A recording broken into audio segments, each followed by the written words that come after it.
Hello, everybody. Can you hear me? Are we there? Yeah. All right, Ugo, thank you for joining me. Hey, everyone, welcome to the Xend Finance DeFi Hackathon 2021.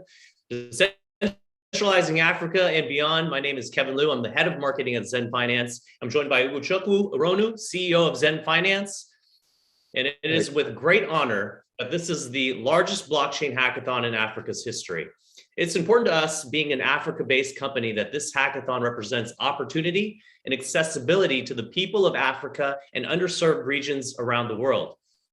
Through this hackathon, it is our hope that developers will be building products that will help people access DeFi opportunities, stable crypto savings and investments, and higher interest rates on savings, and products that connect underserved regions with the opportunities that are given to the rest of the world.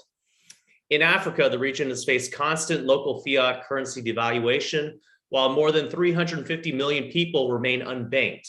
The opportunity for developers and companies building in Africa is bright, and the Xend Finance DeFi Hackathon aims to close the gap between the haves and the have-nots. The vision that blockchain and cryptocurrency has promised since the creation of Bitcoin in 2009 has no better place to be realized than in Africa. A borderless continent with stable currency saving options and realized opportunities and higher interest savings is only the beginning. Now, did I also mention that there are over $1 million worth of rewards in multiple categories for the winners, with some of the biggest names participating as judges for our 3-month hackathon? We have Binance Smart Chain, Google, Huobi, Polygon, and CoinDesk, who will all be your featured judges. Now, before we get into the prizes, the judges, and the speakers, let's talk a little bit about what the developers will be building on. And that's Xend Finance's Layer 2 DeFi platform. Our CEO, Ugo, will tell us a bit about the technology and what the incentives are for building on the Xend Finance platform. Ugo? Yeah, thanks, Kevin. Very, very great intro. Hello, everyone. I'm super excited, pumped to be here today. My name is Ugochukwu Aronu. I'm the founder and the CEO of Xend Finance. So at Xend Finance Engineering, one thing we understand is the difficulty of building on the blockchain. And we know that for DeFi, decentralized finance, to be widespread in Africa and beyond, we have to simplify the technology and flatten the steep learning curve. Hence, the need to build out Xend Finance's software development kit. So the Xend Finance SDK, or software development kit, makes it really easy for both blockchain or non-blockchain engineers to get their first DeFi project up and running in 30 minutes or less. It's so simple that even non-programmers, can attempt to build the easiest DeFi apps with our SDK. Our current SDK gives our developers access to all existing Xend Finance DeFi protocols and access to new protocols that will be deployed in the future without having to update an existing code base. So with only a few configuration settings, the developers can access any new protocols that we deploy with the best yields available in the DeFi space. Something we really thought about at Xend Finance Engineering was how we could maintain great yields as the number of users coming into DeFi increased rapidly. This led us to designing and building different protocols. One of them is our auto yield aggregator, and then the second one is our X-Vote system on both Polygon and Binance Smart Chain, respectively.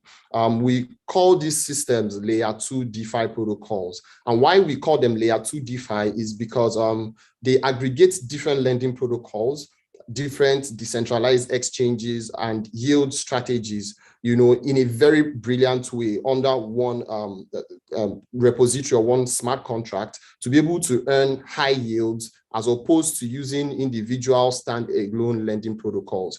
So these systems will definitely improve yield, even in bear markets, and also as the number of DeFi users increase over time. So we'll be deploying these new systems to the mainnet immediately after audits are completed within a few days.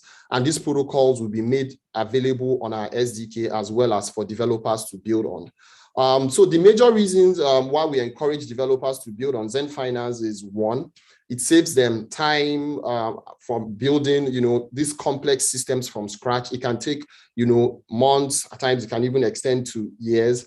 It saves them hundreds of thousands of dollars in audit costs because in decentralized finance on the blockchain, security is very essential and it costs a lot to audit these protocols.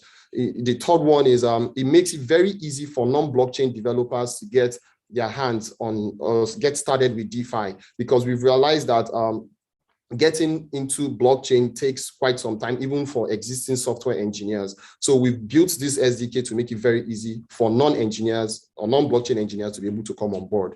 So now going to the rewards, we have great rewards lined up for our participants. Xend Finance team is providing over $120,000 grant to project participants.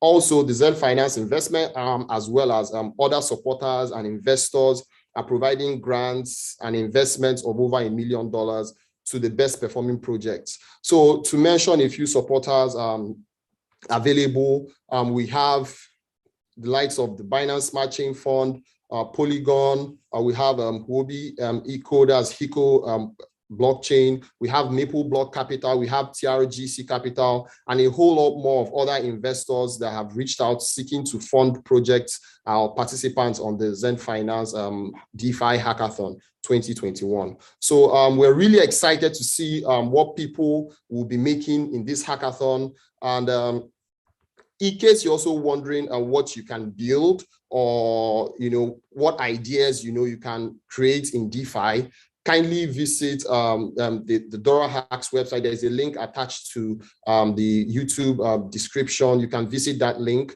to be able to see ideas, list of ideas that we have put out there to help some developers who might not really know what they can actually build on DeFi. But for experienced developers, you can probably come up with an idea, or people who are not even developers at all. Maybe you've seen some solution you feel that protection against devaluation or inflation can solve. You can actually work on that idea and then submit.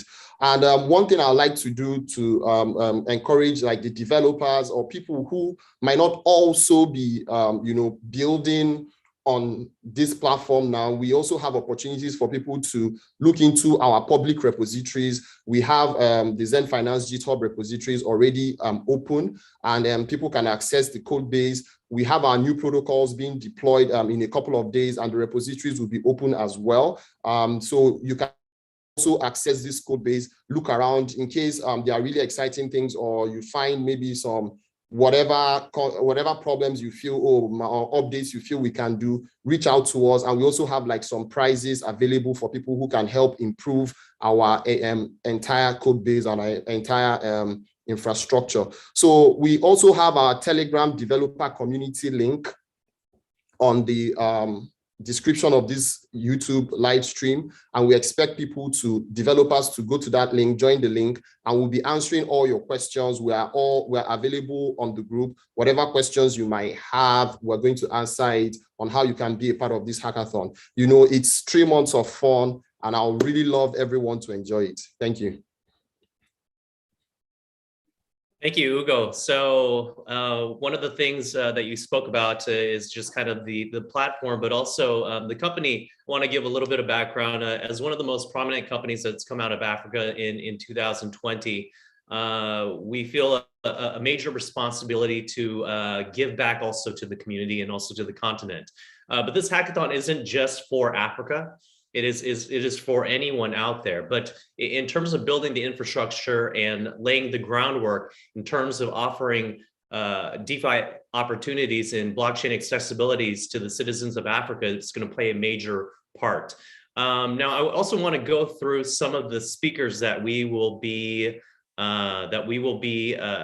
featuring over the next few days. Let me share my screen real quick.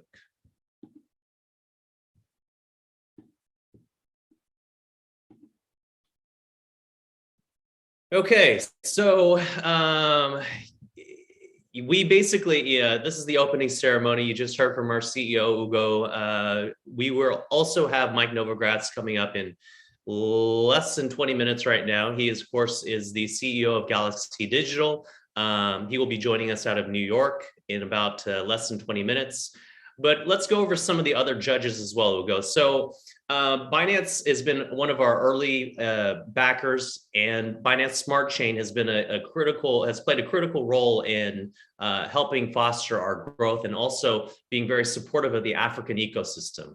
Let's talk a little bit about Gwendolyn Regina, who's going to be one of our judges. She's an investment director with BSC Accelerator Fund with Binance Smart Chain. Yeah, hello. Thanks, Kevin. Yeah, so I think I'm really, myself, the rest of the team, we're really excited to have, the Binance Smart Chain team supporting this hackathon. I can remember, being a part of the Binance Labs incubation program. It was great being amongst just, I think, 4 companies selected from the whole of Africa. I mean, it was a great opportunity to learn. Apart from, monitoring investments, we also got like support. Until today, we keep getting support from Binance. Helping with, marketing, helping with, intros to great advisors out there. I mean, with the help of the Binance Labs and then the rest of the Binance team, we've been able to achieve, greater heights.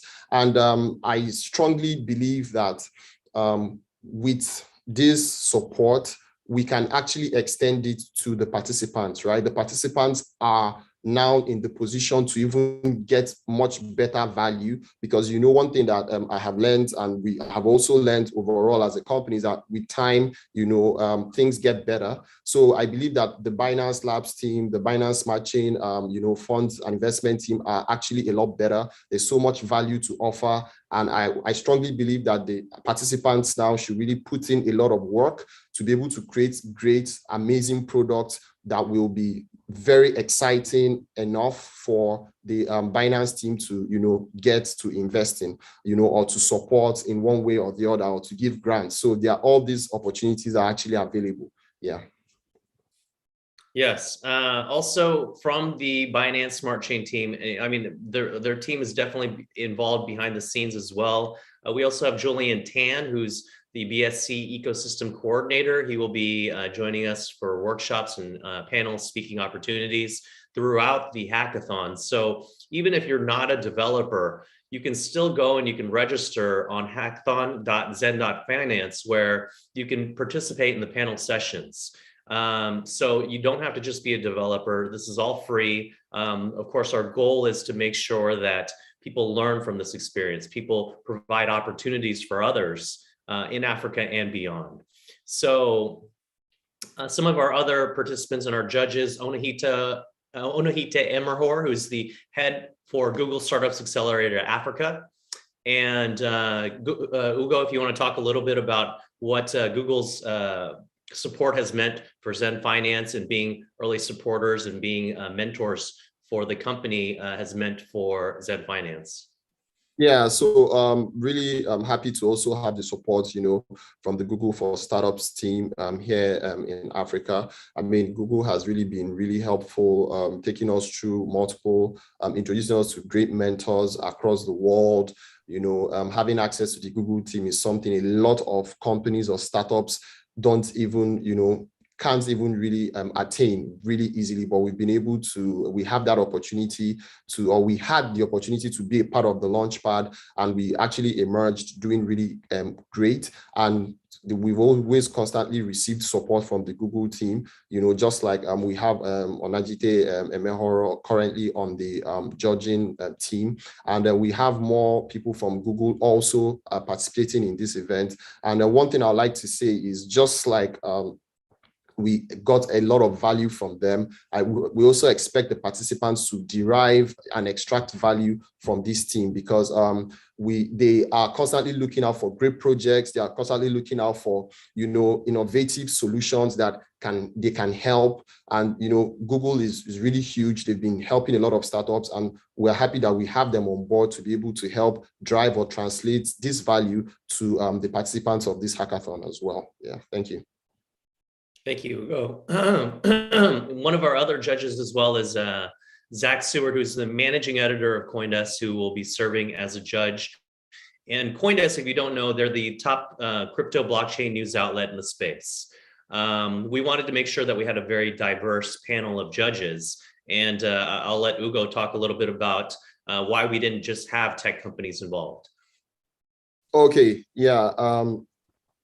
One thing about building a startup is, especially when you're coming from an engineering perspective, is you would always think it's just about creating a product. But most times you can build something that is great, and if it doesn't go out there, if people are not talking about it, then nobody will really know. That product can just die in your basement and all that. So we strongly believe that having a marketing and a media support is greatly important. Just like I said previously, we've received support from Binance, from Google, also from CoinDesk, and we believe that having these participants receive marketing support or some form of media support will enable them reach greater heights, will enable them reach a much global audience rather than staying in a much localized or in a local geographical area. So we are really excited to have the CoinDesk team and the managing editor, Zach, coming on board as a panelist as well, and also taking like a particular speech on the Xend Finance Hackathon. And we believe that our participants are going to derive a lot of value from him and from the CoinDesk team. Thank you. Yeah, with CoinDesk, we're very appreciative because they've covered our launch. They covered a lot of our different product launches since we launched at the end of 2020. And so we are very appreciative that they're taking the time out to do this. One thing about having a media organization is just like, with Binance Smart Chain, the investment fund, or a venture capitalist, they see all of the projects in the space. I think everyone is looking for coverage for their startup. And because of that, they are able to kind of discern, what's an interesting newsworthy story. So, having an investment funds, having them involved along with a media organization, it's a very critical eye, but it's a different eye in terms of what they look for in terms of a project that they find very interesting and that will be able to win our various categories of the hackathon. Another guy that we are very fortunate to have on board is the co-founder and COO of Polygon, who's Sandeep Nawal. And he, if you don't know about Polygon, formerly known as Matic, they are one of the most exciting companies to kind of come out in the space in the last, they've been around since 2017, but over the last year, they've really just been on a very fast trajectory, even taking an investment from Mark Cuban earlier this year. So Ugo, if you want to say something a little bit about Polygon and Sandeep. Yeah, so Sandeep has really been a great investor and a great advisor for Xend Finance and the rest of the Polygon team as well, even the CEO. We've had like great relationship, and it just goes to say that Polygon is actually like the biggest layer 2 infrastructure currently, and they are doing a whole lot of work, scaling the Ethereum blockchain, reducing transaction fees, and we're super excited. We're working with Polygon with our new protocols like the auto yield aggregator and our vote systems are actually going to be deployed on Polygon as well, and that's why we're encouraging the participants to build on this, because it actually gives them very low fees, so they don't need to bother themselves about building on blockchains that might incur extremely high fees. And also looking at our geographical area, Africa and some other regions where you might have people who really need these services and don't have so much money to pay in gas fees. Leveraging a system like Polygon is just great. And another great thing about Polygon isn't just the technical side, it's also about the funds that Polygon are actually disbursing or giving out to participants. So they have a grant that they can easily issue out to participants. Best performing participants also have opportunity to pitch to them and also get marketing support, get investments as well. So it's really great having the Polygon team and Sandeep on board, and I'm really excited to see the value that these teams can derive from being a part of this hackathon. Yeah, thank you. And finally, rounding out Some of our other speakers that we have is also Etienne Bencrease, who has a very interesting story. He's actually a Xend Finance investor as well. But in the African ecosystem, in the space, he's very well known. He actually went from being homeless to a venture capitalist. And Ugo, he's been a supporter for a while. What can you tell us a little bit about Etienne? Yeah, so Xend is actually a very, very great and different investor. You know, he's the kind of person that you would meet, and from the first day, you already feel at home, you know, talking with Etienne, you feel, you know, at ease. There really isn't any, you know, like, how would I say, any aura of maybe someone trying to engulf you or maybe fear. No, you're actually, from the first instance, you're actually feeling at home talking to Etienne, and he has like amazing support, amazing follow-up, trying to know, okay, how projects are performing, also trying to also get the best projects that he can invest in, you know, from Africa. So Etienne has a whole lot of resources to throw into this hackathon. And he actually personally said to me that, you know, Ugo, if you have projects that might not even have finished building their products, right, let them just talk to me. Okay, those were his exact words. And the good thing about this is it shows that drive, it shows that passion to be able to help projects even without the final product, to be able to you know, receive funding to now continue to build. So it's super awesome having investors like this, you know, sitting and like having their own workshops, and also getting to have you know, to meet our participants. So I'm trying to urge the participants to try and build as much as you can, but don't even get discouraged if you're not able to finish within the 3 months. Make sure you submit your applications, make sure you submit your projects, and just also make sure you have a great idea, something that is unique and innovative. And yeah, you can just receive funding as well. Yeah. Yeah, no, it's great. Some of the panelists and speakers that we've assembled are great, because they're all very strong supporters of Africa and, of course, building out the ecosystem. Another venture capitalist that we want to talk about is, of course, Akash Gupta from Maple Block Capital. He'll also be joining us as a panel speaker. Ugo, if you want to just say a few quick things about Maple Block and Akash. Oh yeah, so Maple Block is actually a great, you know, VC. Maple Block has been investing, you know, for some years now in the blockchain industry, you know, and they have access to a lot of resources. Akash, the rest of the Maple Block team, like VJ, they are strong investors in Xend Finance, and you know, they have this way of spotting very good projects early on.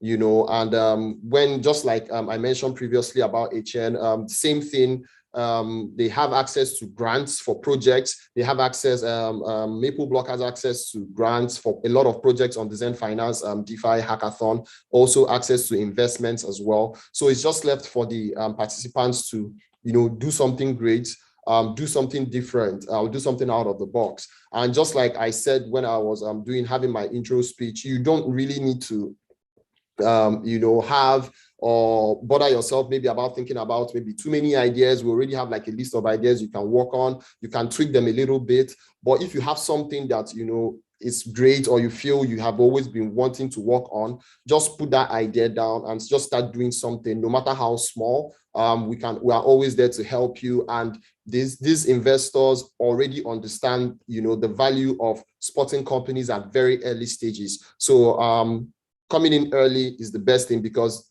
these guys are here to help. Yeah, so I think Maple Block is actually a very, very, very good company to actually help out our projects. Yeah, thank you. Great. So one other person that we wanted to introduce, and of course he will be joining us shortly, and that of course is Mike Novogratz. He's the CEO of Galaxy Digital. Of course, he's very well known in the space. He's a former hedge fund manager, as well as a former partner of Goldman Sachs. So we're going to be very excited to have him join us in about 5 minutes. Ugo, I don't know if you want to say a few things about Mike and what an honor it is to have him join us. Yeah, I think it's a great honor to have Mike join. Like when, to be honest, I just have to say this, when I heard Mike was going to be, handling our opening ceremony. I was like, wow, and I got a lot of messages, from people saying, wow, you guys have Mike, on the opening ceremony. And I was really, really excited. Mike has done a lot. He has a great portfolio. He has really achieved a lot and has this knack, for looking into areas where, emerging markets, and Africa is actually one of them. We're super excited to have Mike. I think he has already even joined us. Thank you, Mike, for making our time to be here. We're super excited to have you. And yeah, we really can't wait for you to, tell us a lot about yourself, about what's going on. And yeah, thank you. Excellent. So yes, Mike, if you're ready to start, we'd love to have you. Obviously, thank you for joining us from, on behalf of the African ecosystem, on behalf of what we're trying to achieve and what we're trying to do in the landscape. We really thank you for being a part of this. And without further ado, please. So great. So I see 5 of you. Two of the people aren't live. So when you start to speak, it's just you. So I'm going to stop sharing the screen right now and it'll just be you. But am I speaking to the 5 of you? Is it a small discussion? Or are there other people listening? No, this is also a live stream that's currently being live streamed on YouTube as well. This is just the background. So this Zoom is actually being pushed through to the live stream on YouTube. So there's more than 5 people. So, yeah. All right, and most of the audience are young African entrepreneurs. Oh, I've lost you now. Yeah, so our audience is mainly. This is the largest hackathon ever in Africa's history, and blockchain hackathon, and we have over 100 universities participating. Excellent. I got it. Can you hear me? Sorry, is my internet not connected? Okay. So the hackathon in Africa's history. Yeah, Mike, we can hear you clearly. Okay. Well, maybe I should start. And first, Mike, please go ahead. Yeah, go ahead. We have 100 universities participating in Africa as well as in Africa. All right, I'm starting.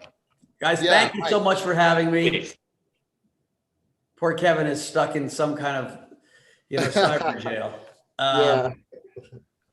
Listen, it's a busy week in New York. There's a big crypto conference in New York, so lots of the crypto kids are here. I got this invitation and I was thrilled because I think Africa is such an important part of the whole planet's story. And so, I don't need to tell you this. I need to tell this to people in the US and in Europe and everywhere else, but I have a 19-year-old son and I always tell him, I said, you know what, you're older than 50% of the continent of Africa, right? Africa is the youngest continent we've ever had by a long shot, right? The average median age in America is 38. In Europe, it's over 40. And so Africa has a very young population in a diverse amount of countries. And it really is essential for the good of the continent, for the good of the people, and actually for the good of the planet, that we get Africa right over the next 10 years, right? When I look at global population statistics, the UN did a study, population by 2040 or 2050 maybe, and 100% of population growth for the planet comes from the continent of Africa. And so if we get it right, which is building infrastructure, which is building education, which is getting governance and less corruption, I think the continent could thrive. I visited China for the first time in 1992. And when you would go to Shanghai, it didn't look like Shanghai today. And you had to dream a dream to think that you could go from these, fields and a few buildings in Shanghai to something that makes New York look small today. And so when everyone says, oh, Africa can't do it, I think they're crazy. you have to dream a dream. And so if we look what China did in 30 years, you have to understand that it's possible, for Africa to do the same amount. And so I have been investing my money in some African companies, a few in Nigeria, one in Kenya. My sister, Jacqueline Novogratz, runs a thing called the Acumen Fund. She's been investing in Africa for over 20 years. She lived in the late 1980s. She lived in West Africa and then in Rwanda before the genocide. And so I feel like I've been connected to the continent through my sister even longer than my own visits. And every time I visit, I end up loving it. And so you guys have a big task at hand, right? Your task is you've got to build an economy, jobs that keeps Africans wanting to live in Africa and not migrate. And I think crypto and the blockchain can be a big part of it, right? If you want to think about digital money, Africa was way ahead of the rest of the world with things like M-Pesa and all the different mobile money brands that exist around Africa. And so just like with, cell phones jumping the technology of landlines, Africans were the first to do it with digital money. And now we've got, the opportunity ahead to shift to blockchain.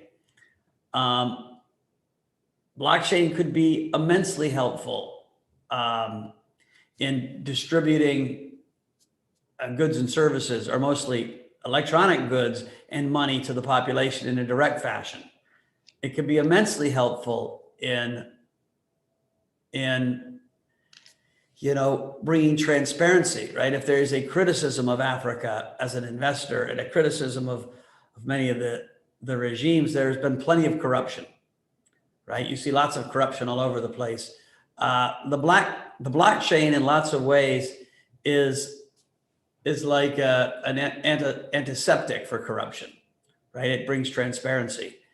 And it also can bring, great wealth creation.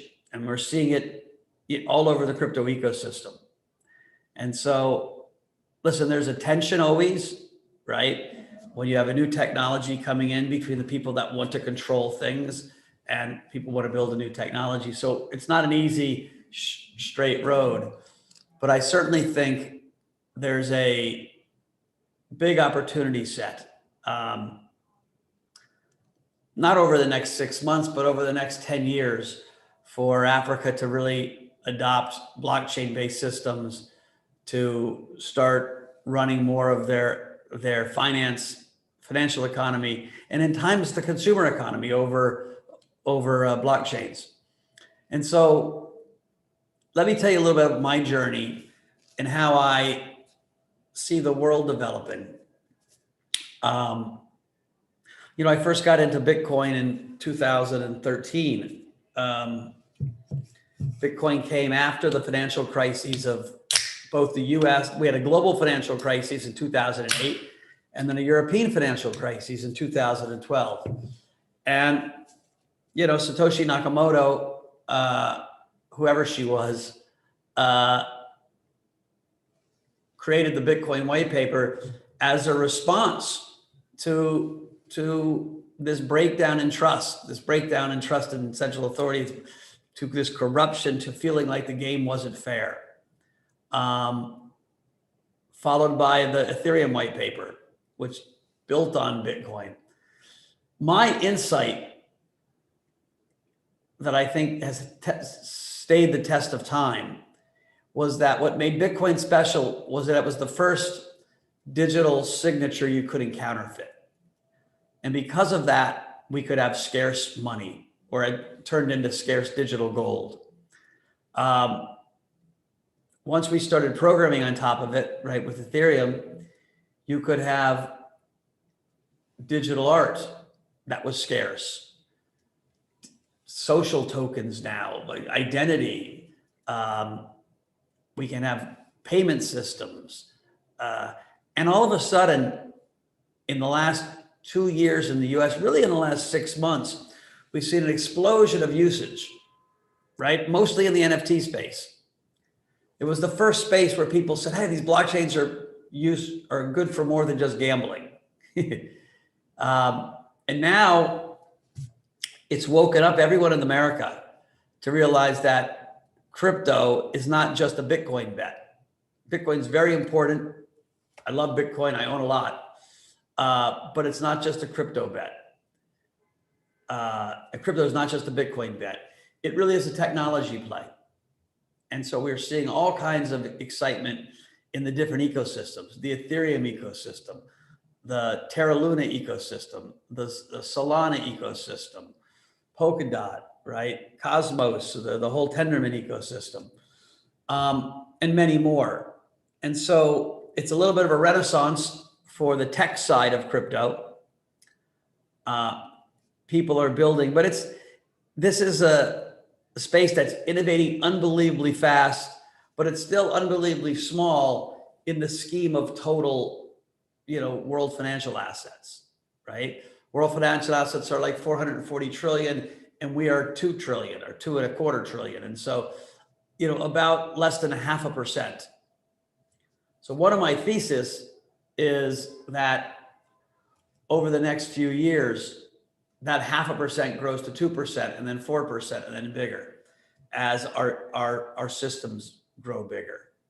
And, I'm seeing that. The single thing that gives me the most confidence is the amount of human capital that moves into the space. I was on a boat last night and I was the oldest by 20 years. I'm 56. If it was a live audience, you could say, oh, you don't look 56, but my kids say, Dad, you look 56. But everyone was 35 and under, 22, 26, 28, and unbelievably talented. I interviewed Do Kwon, who was the founder of Terra Luna. He's 30. And I asked him, how he did when he was in school. He took 15 AP classes and got 5s on all of them. And I was thinking, man, when I was in high school, I took 2 and got 4s. And so he's one of hundreds and hundreds of unbelievably brilliant scientists, engineers, programmers, entrepreneurs, salesmen that are moving into the space. And so when I think about the space, I think of it over a multi-year period, I'm wildly optimistic. What that means for Africa, the one thing that's interesting about these spaces is we're creating global platforms, right? Right now we have an American bond market, we have a Japanese bond market, we have a European bond market. There are some bonds that come out of Africa, much higher yield, right? In South Africa and Nigeria, but we don't have a global bond market, right? Compound or some of the other decentralized finance interest rate platforms, Anchor on the Luna network, these are global. People can lend and borrow their money globally. And so when I think about one of the biggest problems as an investor of investing in Africa over the last 20 years, it's the currency depreciates, and at times really fast due to politics, right? When you control the currency, you can print as much as you want, you can keep people happy. In time, it makes your currency weaker and weaker. And so if you think about that, who does that hurt? It hurts the poor, it hurts the middle class.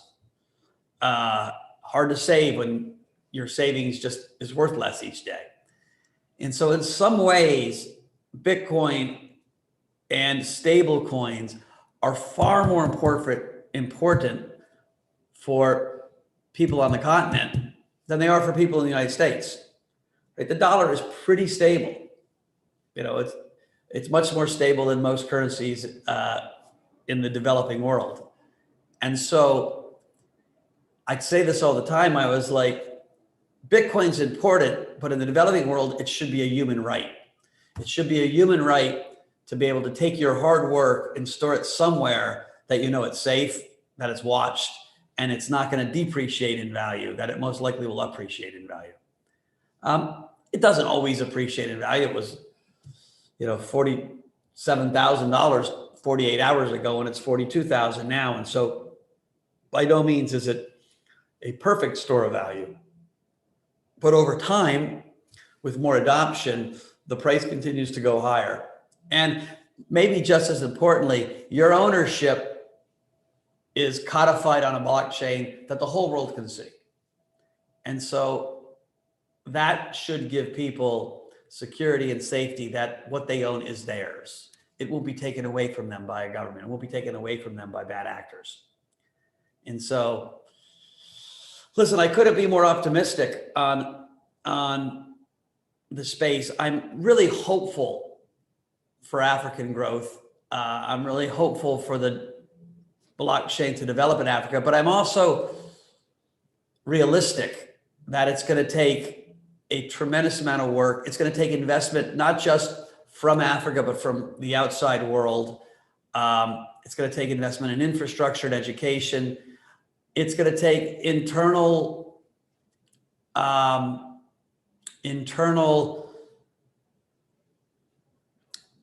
revolution of thought, right? You can't have corrupt regimes over and over and expect people to thrive.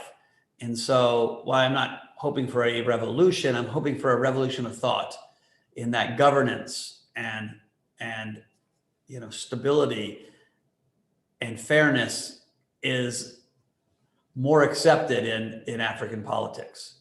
I would be lying to you if I don't say it's my single biggest worry in the world, right? When I started off, I said, we have a population either benefit or bomb, right? It's an amazing dividend to have so many young people that can actually change the world, or it could become a real hindrance if those young people aren't educated, don't have opportunities, and don't see upside.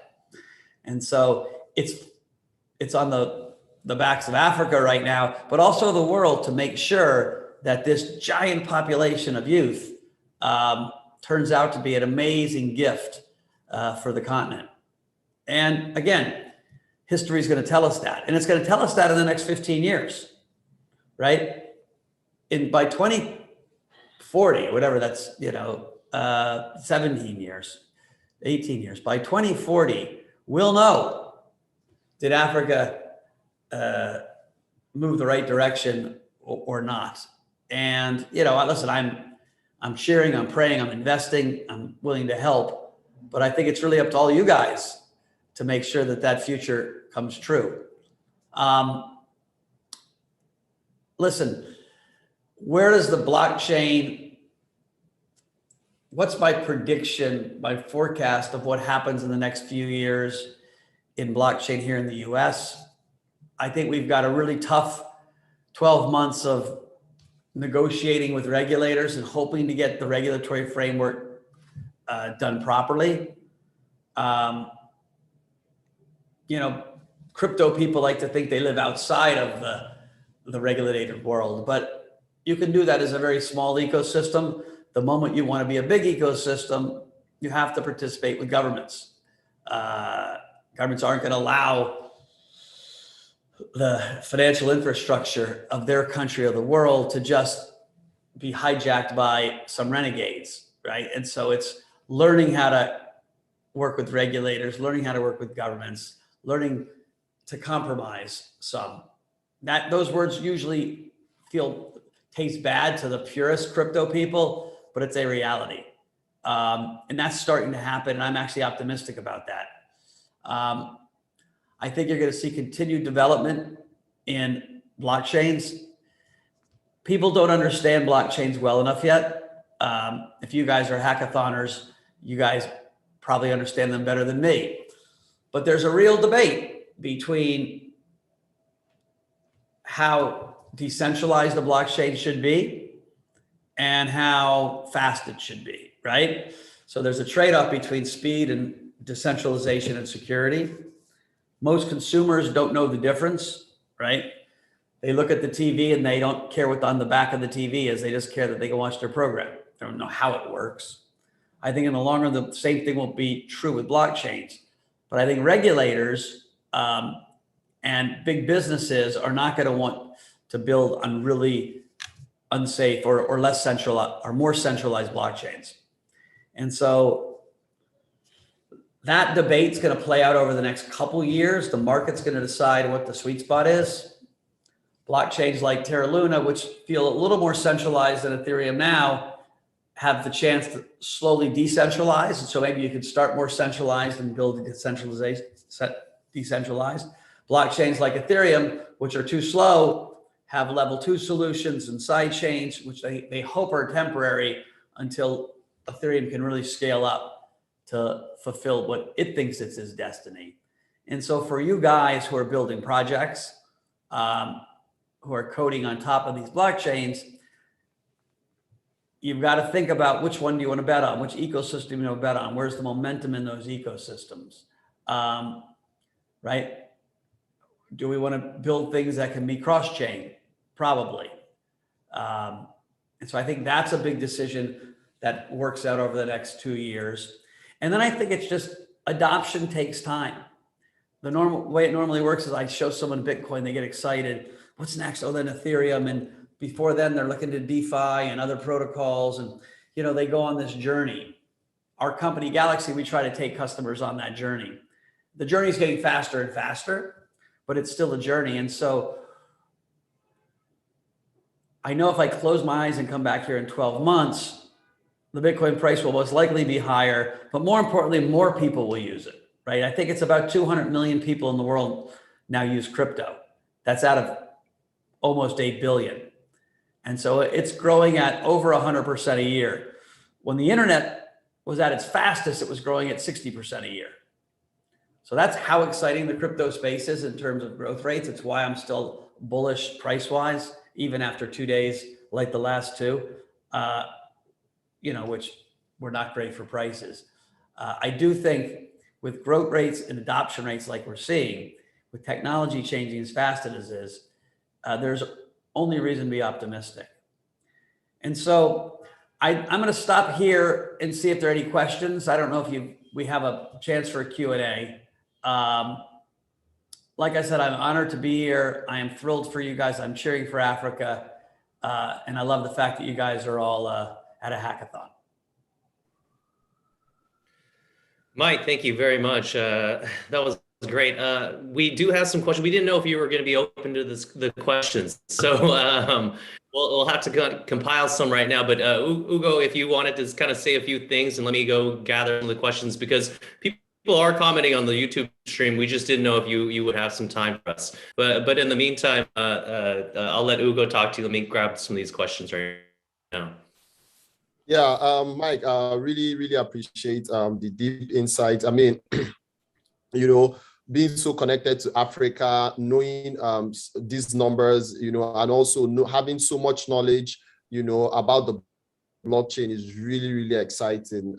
It also goes to say that, okay, this isn't for just young people. I can say, so my parents are just about the same age. So, I mean, they should definitely know about crypto, you know. Yeah, so they should definitely know about crypto, because here, whenever you mention crypto, most old people are like, well, they don't know what you're talking about. But now I'm sure I'm just going to capture this part of the speech and I'll play it repeatedly for them to see. So, you know, most older people need to step up. Yeah, so I'm super excited about what you've been doing in Africa and what you've been doing, you know, in emerging markets. I think one of the things I would like to just ask is, you know, let's say, do you have an idea of probably what type of crypto projects you like to invest in, and maybe how many crypto projects have you invested in probably in the last, you know, few years? Or yeah, how many crypto projects and what kind of projects really excite you? Yeah. Yeah, so what we normally look for are great founders. I think our Galaxy has invested in over 120 projects. Some are protocol level, right? I was lucky enough to know one of the Ethereum co-founders. And so I bought Ethereum literally when it was $1 and $2. And, you know, I think what's important in the crypto space is realizing you're building these mini nations, these non-sovereign nations, these communities, and that everybody has a role to play.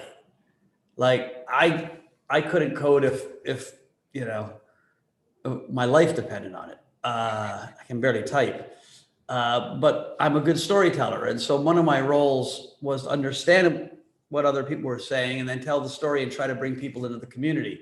Now, the optimistic side of that is when you bring people into the community, the price of the currency goes up. When you build on top of it, the price of the token goes up. When you become a good actor, the price of the token, and if you're a bad actor, the price token goes down. And so these communities are self-reinforcing, right? You do well by doing good. And one of the things that bothered me, and it still bothers me with crypto, is that because it was such a fast-moving game, there were a lot of bad actors around, a lot of scamsters. And I mean, I must have my ID, you know, on, you know, fake Twitter accounts set up 5 a week. You know, they change the number. And I always like, you're missing the whole point. You do well by doing good. Invest in projects. So we've invested in projects with great entrepreneurs, and then we've tried to help them through connectivity, help them through telling their story, help them through at times making markets or liquidity, help them through, we bought BitGo. They're the biggest wallet provider in the world. And so now if I'm going to, you know, buy into a new token project, I'm going to make sure my BitGo guys are getting prepared so that token could live on the BitGo wallets, right? I want this flywheel to go. I'm going to make sure my trading guys can say, hey, I want you to be able to make markets in this thing to give the token liquidity. And so we're doing our share for each of the projects we invest in because we want the projects to do well. And I think as a founder, if you're building something, right, you're looking for investors that are actually community members. How can they help? And so, listen, we've been lucky. And it hasn't been in one space. It's been in protocols. It's been in custody, right? We bought BitGo, but before that, we had other custody. It's been in exchanges. I made this mistake in my head early on, thinking exchanges were exchanges. They're not. Exchanges are brokerages. They're the collector of the client. And that probably is the most important place to be. And so I wish I could snap my fingers and own the biggest African exchange, because there's going to be more African born, like I said, young people like crypto more than old people. And so you want to be in touch with the client. We've invested in NFT platforms, things like Art Blocks, which is the fastest growing platform for what's called generative art. We started a company called Candy that does digital memorabilia for baseball. People don't play baseball in Africa, but in the US, it's still a big, big game. And, you know, the players are legends. And instead of buying a physical shirt or a physical card, we're coming out with a whole line of digital stuff. And if you think about what's happening in the world, people are spending more and more time in the metaverse, right? On their phone, and I would tell you what we are lucky enough to see is right now the metaverse feels fairly flat, right? You buy an NFT, it sits in your wallet. In 3 years, it's going to feel like an unbelievable world you walk into. Maybe 4 years, I don't know when, but that's happening fast. And so we're doing a lot of investing, thinking that in the future, more and more people have jobs literally in the virtual world. Hell, Zoom alone, we never thought we could do this before COVID happened. And so what's so interesting is something happens and it changes your perception of what's available, what's possible. And now, sure, I'll talk to a bunch of young African entrepreneurs on Zoom. I don't have to fly there. It's much quicker. It's easier. I would like to fly there. I like visiting, but you can get so much more done. We didn't think this was possible, even though the technology was there, right? The technology was there 2 years ago, but no one thought it was possible. The moment they thought it was possible, capital comes in, makes the technology better, and now it's part of everyday life. And so I think you're going to see that change over and over. And so that's what we invest in. We've invested in DeFi projects. I think DeFi will literally change the way finance gets done. And so, you know, you have a phone, all of a sudden you have a crypto account, and you can lend your money at a pretty high interest rate if you're lending directly on chain through Compound or Anchor or one of those things. You know, you don't need a bank to go to the bank to deposit your money. And so bank accounts are going to become wallets really fast.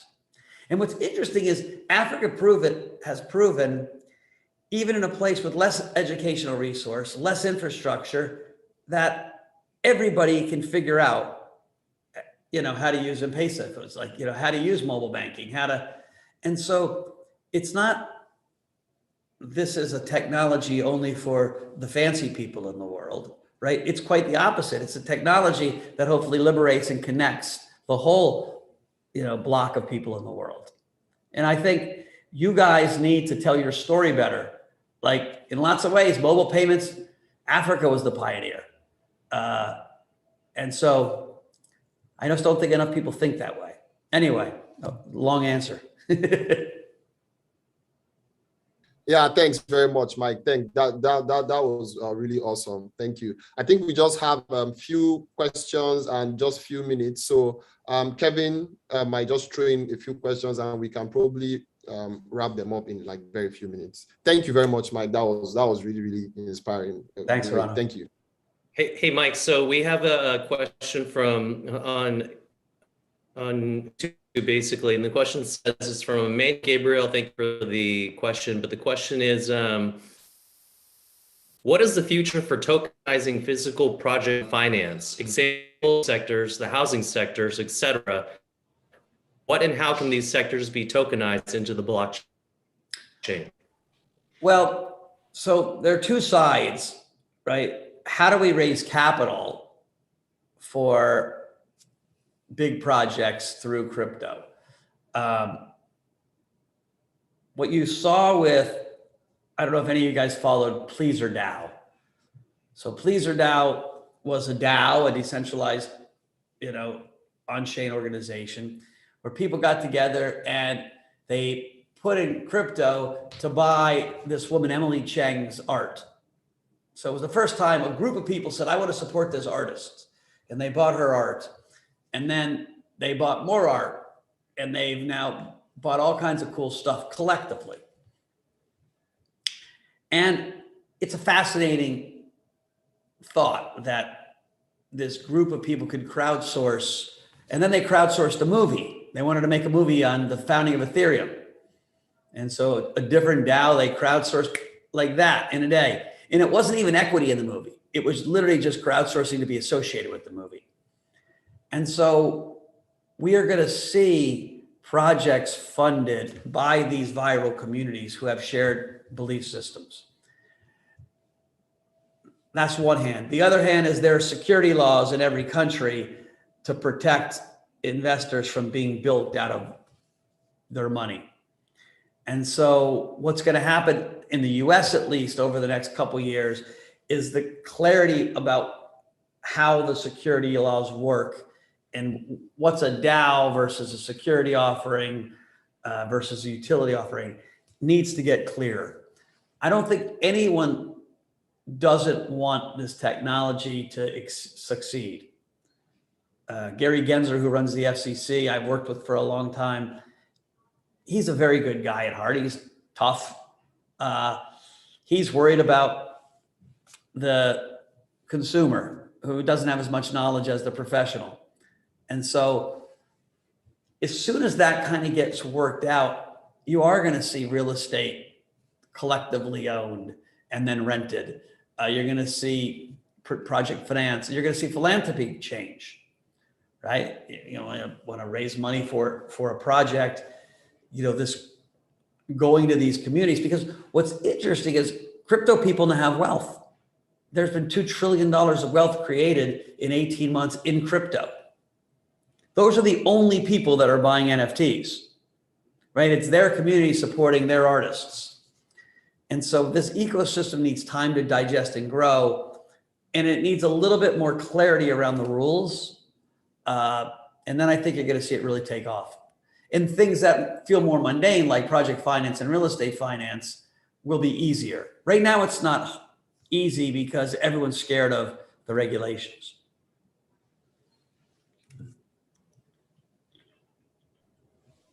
Great, Mike. So final question that comes from Jared Pendleton. His question is what are thoughts?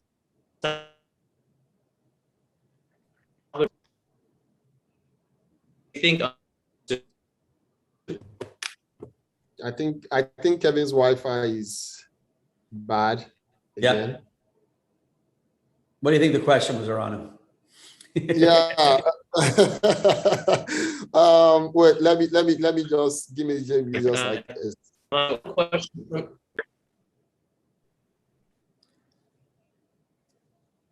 Are you able to hear me, Mike? Sorry. Now I we can hear you now. Yeah. The final question comes from Jared Pendleton, and he asks, what are Mike's thoughts about El Salvador's adoption of Bitcoin? Does he think other countries will follow suit? Yeah, that's a great question. Listen, it's a radical move because El Salvador was already tied to the dollar, right? So, like I said earlier, the dollar is not a terrible currency, right? It's been the reserve currency of the world. It's relatively stable. People are worried that they're printing so many dollars that it's going to get a little bit weaker every year. But no one's worried that's going to look like the Zimbabwe dollar, where you literally, your whole life was trying to keep up with inflation. So why did they do it? 20% of El Salvador's GDP, $1 out of $5 in El Salvador is a remittance dollar. It's an El Salvadorian working in the United States or somewhere else sending their money back home. And right now, the tax on that from Western Union or other remittance companies can be as high as 15%. With Bitcoin, it's almost free. And so I think the number one reason they did it was remittances. He also wants to send a message, I'm guessing, I haven't spoken to the president, that we're young, we're forward thinking, right? Putting your company into Bitcoin is an amazingly strong marketing tool, or in a crypto. Look what Visa just did. Visa is a $500 billion company. It's one of the biggest companies on the planet. It's got one of the best brands on the planet. They bought a freaking crypto punk and they announced it publicly because they said, we know this is going to be a big part of our business. We first want the community to know that we're part of the community, that we will support the crypto community. We'll buy a punk. We're not going to sell Visa NFTs first. We're going to start by buying and participating. They think the future is digital goods. And so they're going to be a big part of that. But there's an unbelievably powerful branding component to it. And so I think instead of being scared of crypto, which lots of countries are, I see the rules in Nigeria. Nigeria's got great crypto usage and the government's very scared. Governments should literally learn to embrace it as job creation, as economic grease and mobility.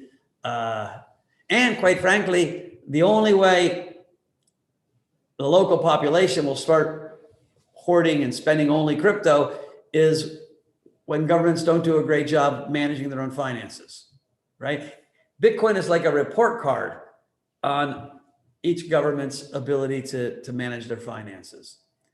And so why El Salvador was tricky was there's not an El Salvadorian dollar. It's the same as the US, right? They back their dollar by the dollar. And so, and he wasn't saying, oh, I think the dollar is going to hell in a handbasket. I think he says, I want to be forward thinking. I want to have some hedge versus in case the dollar does depreciate, but I want to help with the remittances. And so, yeah, I think there are plenty of countries in Africa that could. And what's going to change even more is we're going to get stable coins. Then you don't have to say Bitcoin, right? You can say, hey, here's a dollar, a US dollar, if you trust that more. And that could be the transmission mechanism that everyone uses. A lot of your economies are dollarized anyways, or quasi-dollarized. And so I think that will be interesting.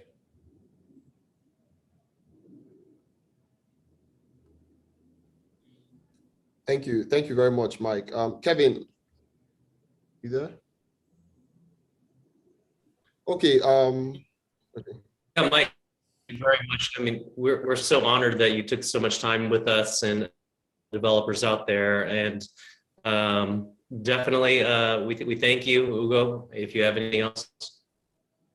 Yeah, I just want to say like a big thank you to Mike. I'm super excited, and you know, the words coming out of his mouth are just, you know, amazing, very good to hear, to listen to reflect on at later times, you know. And I'm also using this opportunity to talk to all the developers, both developers, non-developers, business minds who are going to be participating in this hackathon. We've all heard, you know, what Mike said. We know the value of crypto. We know it's actually a process. It's not something that will just happen overnight. And we also know that there's a lot of wealth that has already been unlocked and will continuously be unlocked in crypto. So that's the direction finance is going towards: digitization of goods, art. And it's super awesome. And we're still at very early stages, just about 200 million people. You know, I think Mike has said it all, and we should all dwell on that. Let's have a great 3 months of building, a great 3 months of fun. And yeah, we have a lot of investors, and Mike is one of them, who will be open to speaking to projects from Africa, from anywhere, who are creating good things, you know. So just build something great, and then, you know, we might just get you landed into one of Mike's portfolio companies. Yeah, so so that's really, really awesome. And just like he said, even if you're building out of Nigeria, you're building out of other countries in Africa, anywhere in the world, it's just a Zoom call away. You can just get to have that audience and yeah, present your project. So guys, it was really amazing having the rest of the audience here today. Mike, it was really awesome having you, you know, here today. And I mean, having also being a part of the, you know, the crypto event happening in New York is actually great, spreading the crypto world all over. I mean, it's awesome. Yeah, I think that will be all from us. And yeah, Mike, Thank you so much.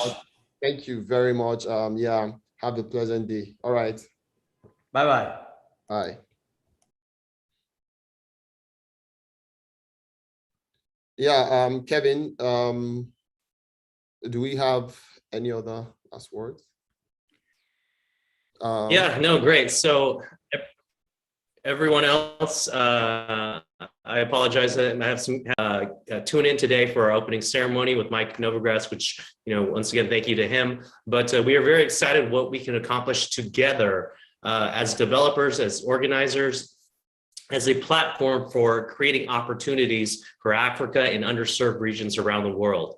So everyone, thank you so much for tuning in. But remember that this is a movement and this isn't over. So remember, join our Telegram community. That's Telegram, that's Xend Finance. And there's also a developer group that we will point you to once you follow us on Telegram as well. So thank you very much. We'll have more details coming up soon, but thank you on behalf of everyone from the Xend Finance team. Thank you. All right, guys. Have a great day. Have a good night, depending on where you are. Yeah. Bye.